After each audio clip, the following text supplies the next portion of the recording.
さあ今日はアイランドキッチンになる部分の側面を上塗り仕上げをやっていきます。上塗りするのに近藤さんがこれをコテを貸してくれました。これで一気に塗って仕上げはこれでやって、ここは出墨のやつですかね。これはもう買ってきました。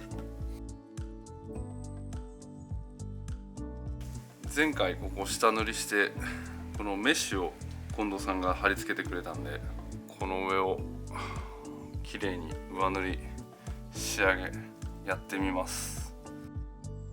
今回はベースモルタル B を使っていきます。まずは、モルタルを練っていきます。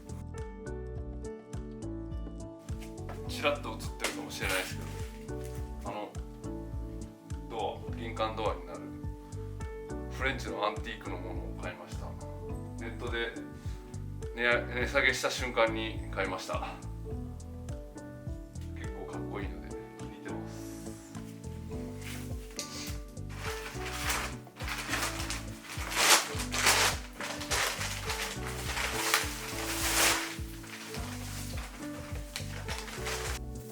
攪拌機も近藤さん貸してくれました。職人さんに借りたばっかりで申し訳ないですけど本当に助かってます。お店ができた時にはぜひもう職人さんにはもううちのスペシャルゲストというか、常連というか一番のお客さんになってもらおうと思ってます。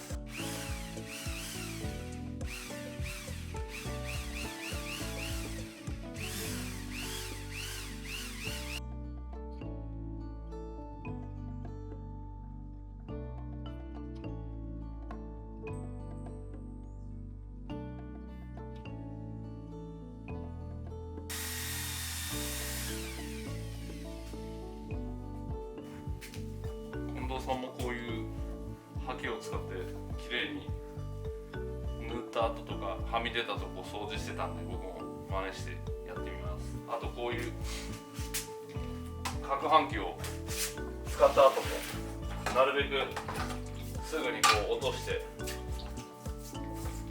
きれいな状態を保っていたので、そういうところは徹底的に真似していいものは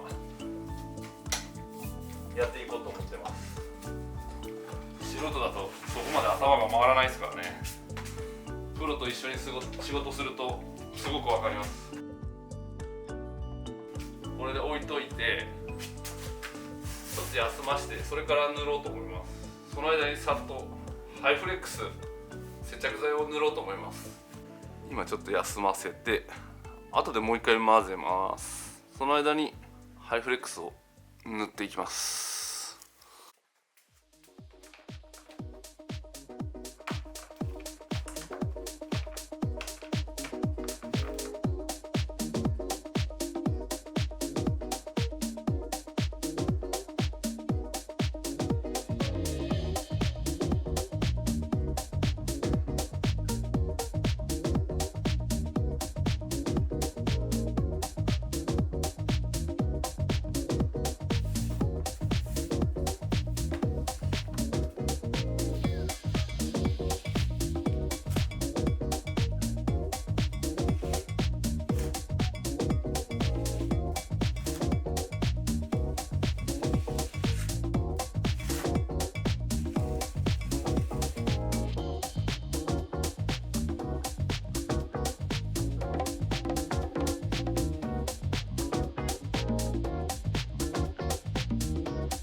さあ今日はカウンター下を仕上げたいと思います。これはもう一回下塗りしてハイフレックスを塗った状態ですね。